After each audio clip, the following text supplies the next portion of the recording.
They are the people of the land. It's indigenous territory, regardless of the hegemony and the power structures that made sure to try and obliterate us, obliterate them. They're still the people of the land. We are still the people of the land. I'm speaking to you from Bethlehem. And if I die here, I die here. If they bomb me here and I die, I die. If they don't bomb me, I will continue to speak like I'm doing now. This is the reality of what people need to be doing.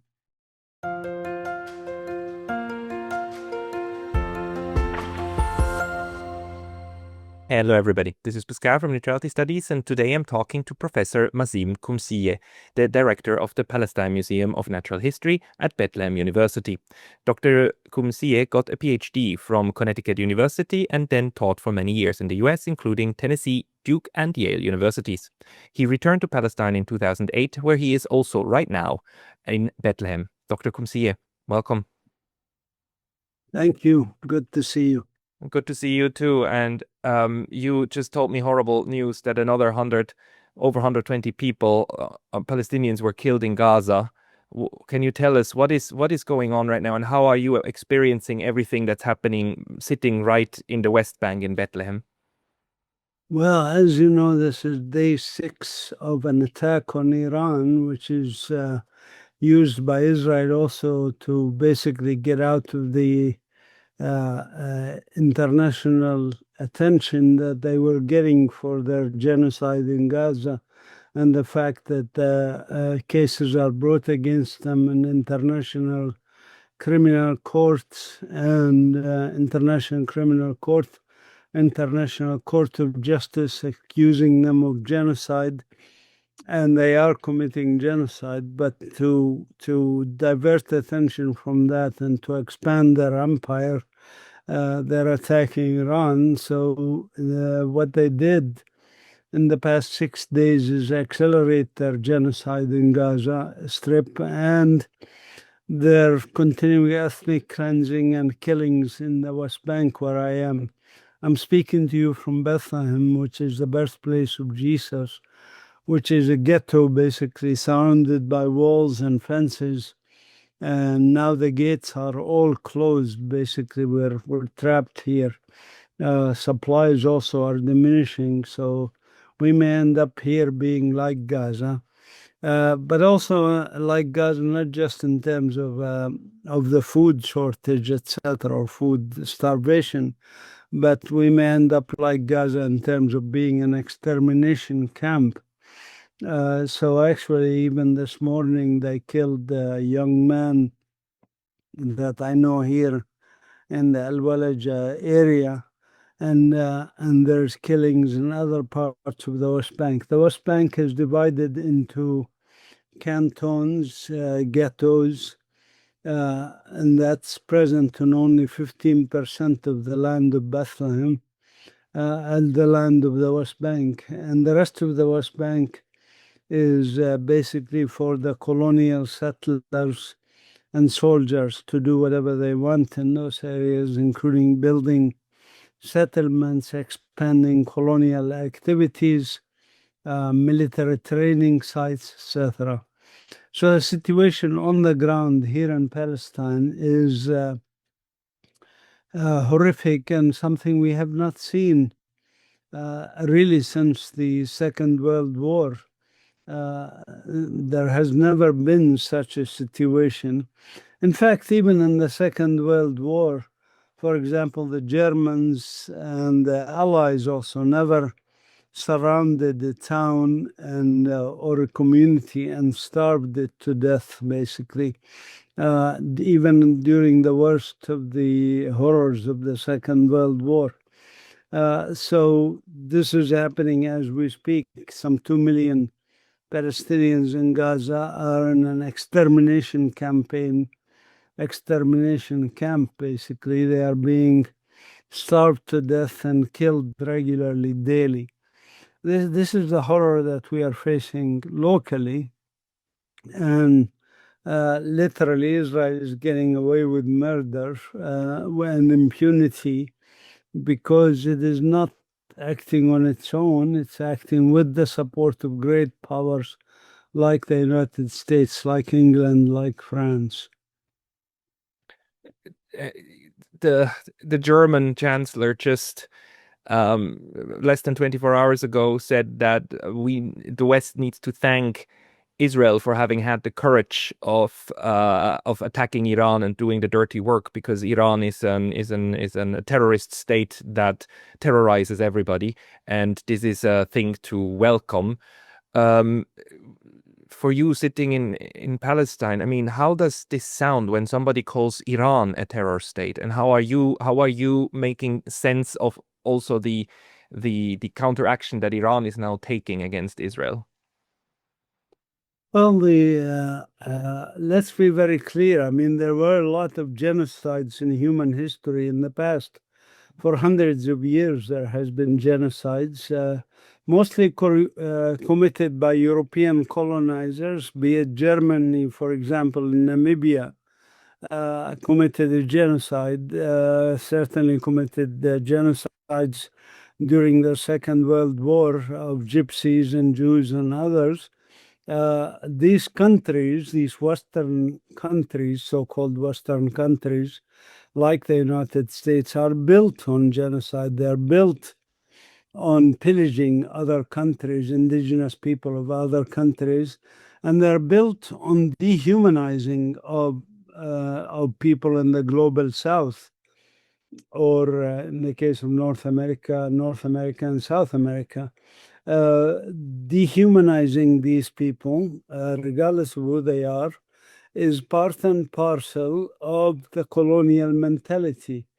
This, in many ways, the psychology of this explains why Germany and the US and Britain, for example, as governments, support ethnic cleansing, support genocide, support colonization, and support dehumanization of people like Iranians, Palestinians, Somalis, Syrians, Yemenis, etc. This is, or South Africans at the time of apartheid, of course, because they are, quote unquote, not white. They're not like us in the civilized Western world that are bringing civilization to these savages, these terrorists. This is the language of colonization that they are used to, and they have not changed much since the last few wars they engaged in. We have to remember how many people were killed by Europeans during their colonization just in the past 200 years alone. Be it Germany or France or Britain. I mean, Germany did a lot of damage, but it's not the same as the United States. Actually, the United States killed more innocent civilians in the past 200 years since they were founded, or something, 200 and some years, than any other country, and even a combination of countries. They killed millions of people in Vietnam, in Cambodia, in Africa, in Latin America, in many, many places. This is who they are. This is who the system they created is. A system that doesn't yet acknowledge its own killing of the indigenous people on whose bones they are walking every day, and they had built cities called Washington and New York and San Francisco or whatever. They have built these cities on the bones, literally on the bones of the indigenous people and on the bones of slaves that they had brought from Africa, tens of millions of slaves that perished along the way from Africa. Germany, basically, if I take this German chancellor, what is he going to say other than that? It's totally expected that he would say such a thing, because that's how he was raised, as a colonialist mentality. It hasn't changed since the Second World War, when they spoke in denigrating ways about other people. when they had racial laws, for example. They haven't changed. They have not changed. They have not learned their lessons. They have not improved. One time somebody asked Mahatma Gandhi, what do you think of Western civilization? And he answered, I think it will be a good idea. So I think this is reality that we have to face as people in the global south, I would say, whether Iranians or Palestinians, or even common people in America and Europe and England who care about human rights. We have to realize that that's what we are facing. It's absolutely devastating because of the horrendous impact, of course, on innocence, on innocent people on a daily basis, and also the fact, of course, that this is happening, that the genocide is going on, and that you are only kilometers away from this extermination camp and facing the prospect of being the next part of what's being exterminated. How in the West Bank, in Bethlehem, how are you receiving news from Gaza? And how is it? Is there any kind of interaction possible with family members over there, Palestinians over there? Or is it hermetically, I mean, also information space wise sealed? Well, the phone lines are still there. Mobile network is still working. Internet was cut off for a while and was back, and now it's being cut off again. So hard to use things like WhatsApp or Signal or things like that. But phones are still working, and I have some friends of mine in Gaza. I check on them every day or every other day to see how they are doing. Situation is horrific. I mean, one of my friends, actually, they bombed his house. Both his parents and his siblings were killed and are still under the rubble. Israel declared that area a military zone, dangerous zone, so they cannot even go to check if they can remove them from the rubble of their house. This is the reality that is faced. There are some reporting being done from local reporters, but Israel killed 227, I believe the number now is 227 reporters in Gaza. That's more reporters, journalists, than was killed in the wars prior to this for the past 100 years collectively, including the Second World War, Vietnam War, Korea, Cambodia, all these things. The number of journalists, if you add them up in all these previous wars, Israel killed more journalists. And that's, of course, intended to destroy the truth. Look, Israel is engaged in not only a genocide of the local people, they're engaged in basically a system of ecocide, destruction of the environment. We did research papers on this. 94% of tree cover in Gaza was intentionally destroyed. Ecocide, scholasticide, destruction of the educational systems. All the universities in Gaza were basically blown up. Scholasticide, or you can call it educide more widely, because they are also destroyed the schools, like high schools, middle schools, elementary schools, even kindergartens. One could say they are engaged in medicide, destruction of the medical services. Most of the hospitals were rendered out of services. They're also engaged in what we can call veriticide, destruction of the truth. That's why they killed so many journalists, because then they can lie as much as they want to and say, hey, we are killing whatever, Hamas resistance fighters, or as they call them, terrorists. And who's going to check on them, because they don't allow journalists. And if there are local journalists reporting or trying to videotape, they literally shoot them in the head. That's what they are doing to hide their crimes. They don't allow any kind of independent reporting or anything like that. They don't, that's what they're engaged in. And this is unprecedented, as I said, even unprecedented in the worst of the worst of previous wars, be it Second World War, First World War. First World War, for example, they used chemical and biological weapons. That was horrific. Second World War, the US used, as you know, nuclear weapons on Hiroshima and Nagasaki, which are, of course, acts of terrorism when you kill hundreds of thousands of civilians to subjugate a country. But but all of these things done in previous wars, there's even worse things done now. As I said, for example, the use of extermination by starvation. This hasn't happened, to my knowledge, in the past 100, 150 years. Extermination by starvation. I mean, yes, in the Middle Ages, armies would surround the castle, for example, and when people in the castle ran out of food, they gave up. But that's not what Israel is trying to do. They're not trying to get the people of Gaza to quote unquote give up. They're literally trying to exterminate them by starvation.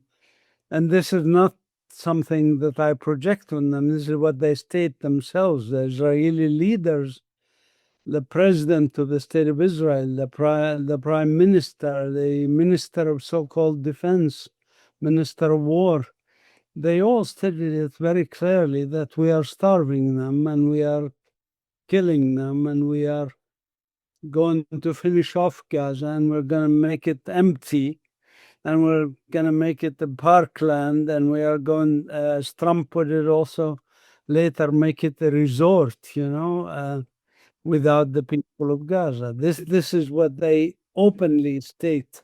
In every time, I think it's become impossible for Israel to add even more crimes against humanity to what they do. They find another way. At the moment, right before we started, I mean, we now get every single day news of tens, if not hundreds, of people who get shot at these food distribution centers. And this is happening on a daily basis, isn't it? Like the food Yes. distribution being used as you said, as a trap, right? Right, as a mouse trap to bring literally starving people to a particular area so that you can shoot them. That's what it is. Tell them, you can come try and risk your life and get a little bit of food. And so being starving, some of them say, well, death is death, whether it's by starvation or a bullet in the head. So might as well risk it because I might get a sack of flour.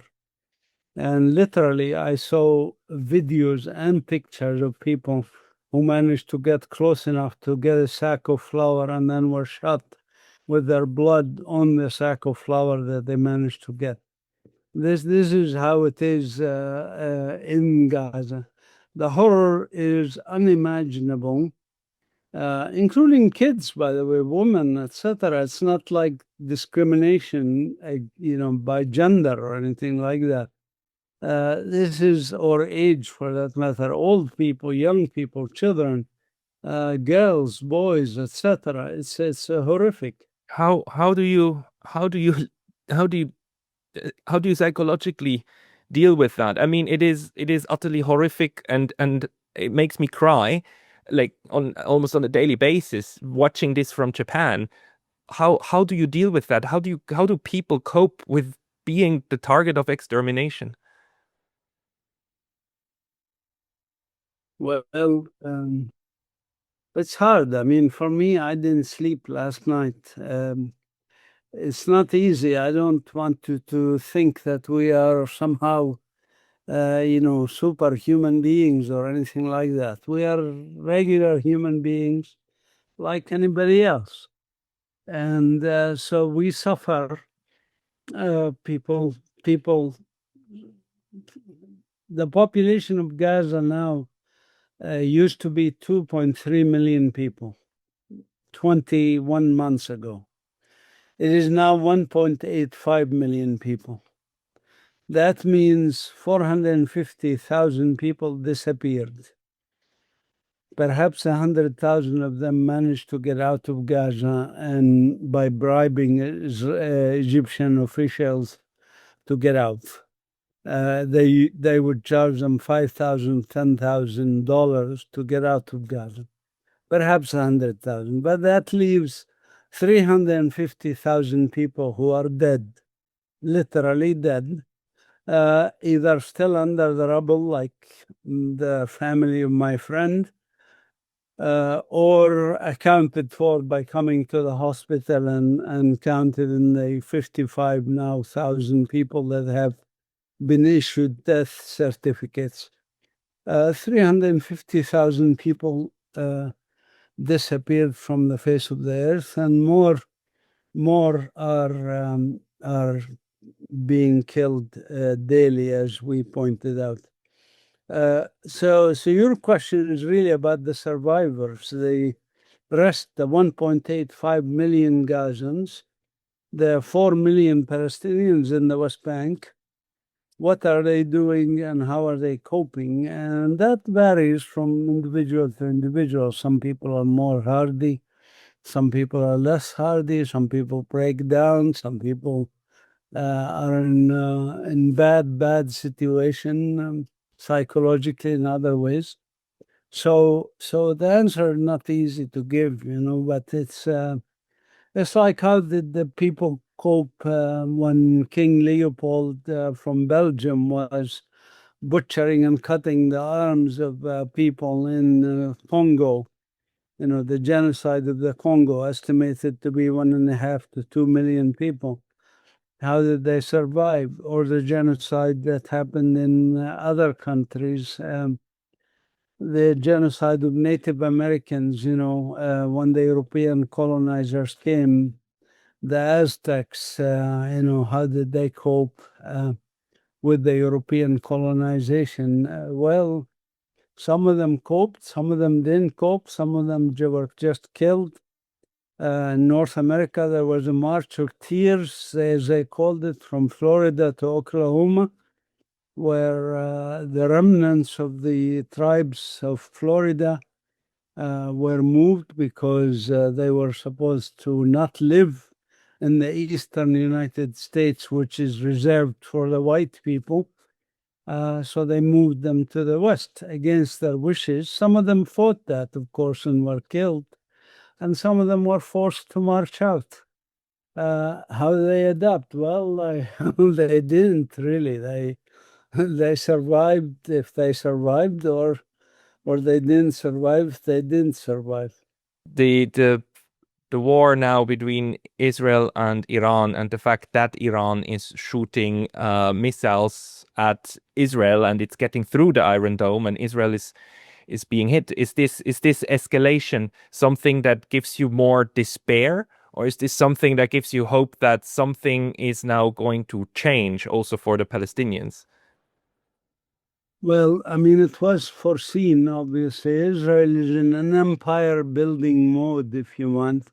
And so it was foreseen that they will attack Iran. I predicted it. And that the US, of course, is directly tied with Israel in attacking Iran, despite that they claim they're not involved at this stage. No, they are involved. They're refueling Israeli airplanes, and Israeli airplanes are using American and other bases in the Arab world, so to speak, Arab world, that are subservient to American-Israeli hegemony, like Jordan, Qatar, and other places. And so they are involved. They are also supplying the weapons and the money for Israel to be doing this. And they know about it, and they actually planned it together. They met and planned it together. Your question is about the implications of this and ramifications of this. Well, first of all, it's not just the Iron Dome that these missiles are passing through. There are 4 layers of including David Sling, THAAD missiles that are operated, by the way, by U.S. personnel here in Palestine. There are U.S. personnel operating missile defense systems for the state of Israel. So the American military is, as they say, have boots on the ground here in Palestine, as they call it. Israel is not Israel, but it is Palestine. And so they are directly involved. There's layers of defenses. Obviously, Iran was able to figure out a way around these layers of defenses, and they had time to prepare and develop technologies to bypass these systems, and they did manage to hit the oil refinery in Haifa. They managed to hit the Mossad headquarters. They managed to hit the Ministry of Defense, the so-called Israeli Ministry of Defense. So clearly, this was something either Israelis foolishly didn't anticipate, or they anticipated and thought that this is still okay because it makes sure that the Israeli public understands, quote unquote, that there's a military threat that's credible from Iran. And so to rally Israeli public support and American, of course, support so that it enters into the war more openly than clandestinely as they have been. So what does that mean for us, for Palestinians? Well, I mean, if you make a poll among Palestinians, this hasn't happened, but I'm sure if you make a poll just from speaking to many people, the vast majority say anybody and anything that resists the Zionist hegemony and Zionist genocide and Zionist ethnic cleansing of Palestinians, anything and anybody that resists that, we don't care who they are, what their ideology is, anybody that resists that is considered something that we support as Palestinians. This is what you would expect logically Palestinians to do. And by conversely, any group like Egyptian government denying even non-violent people from coming to the border to protest at the border, and they promised them and they agreed they will not storm the border or anything. Peaceful demonstrations, including the grandson of Nelson Mandela, peaceful people, they deny them. Anybody who stands with Israel, as Egypt is doing, or as Jordan is doing, or as Saudi Arabia and United Arab Emirates leaders are doing, not the people, by the way. Of course, anybody who stands with Israel against the Palestinians and against genocide is hated and loathed, and we think, we the Palestinians think it's disgusting that you stand with somebody who was violating international law and who's killing innocent civilians. So obviously it's the same thing. It's logical that you would expect such public opinion among Palestinians, whether it's in support of, for example, what the Houthis are doing to try and intercept shipping to Israel that's supporting the genocide, or the Lebanese resistance, or the Iranians, or anybody else. And conversely, as I said, the opposite of this, the groups and the people, the individuals, the governments, be it the British government or the German government that we mentioned earlier, and what the German chancellor said, that basically support genocide. The people here feel strongly that these people are acting against us, against humanity, against everything decent, and standing with genocide. Yes, it is utterly what one would expect. And I know you have to leave. I just want to ask you last thing, in your emails, you write very good emails and chronicles of this genocide.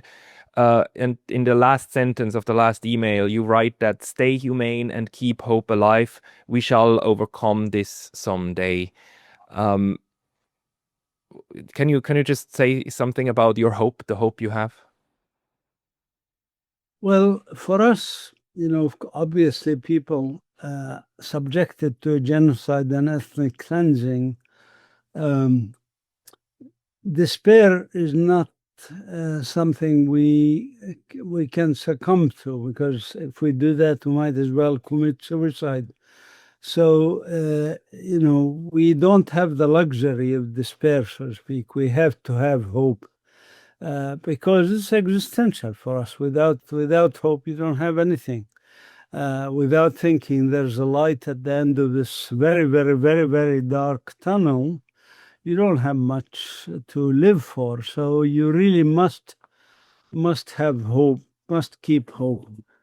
By the way, as a scientist, that doesn't mean that I'm 100% sure that we will succeed when I say keep hope alive. That is not necessarily what we mean. It's like, as I said, Native Americans, for example, who were butchered, they were genocided to create what's called the United States of America. The remnants of them still keep hope alive, even today. So we are actually in much better shape than the Native Americans. But even they, the remainder of them, which is 1 or 2% of the population, they keep hope alive. Why? Because that's who they are. They are the people of the land. It's indigenous territory, regardless of the hegemony and the power structures that made sure to try and obliterate us, obliterate them. They're still the people of the land. We are still the people of the land. I'm speaking to you from Bethlehem. And if I die here, I die here. If they bomb me here and I die, I die. If they don't bomb me, I will continue to speak like I'm doing now. This is the reality of what people need to be doing. Thank you, Dr. Qumsiyeh. I mean, it is important that this also gets out. And I don't know what else to say. It's like hope. Yes, I think we have to hope. We will be in touch again, and people who want to read from you, I mean, your emails and so on, they should go to your homepage, right? Yeah, or they could email me at info@palestinenature.org. Easy to remember, PalestineNature, one word.org. It's our website for this institute that we started here, an institute of hope that uses nonviolent methods of resistance, including education, environmentalism, publications, research, etc. And people can help us, can come volunteer here, can volunteer from abroad. So email me, yes, and you can put my email if you want with the broadcast when we do it. I will put everything into the description. Dr. Mazin Qumsiyeh, thank you very much for your time today. Thanks.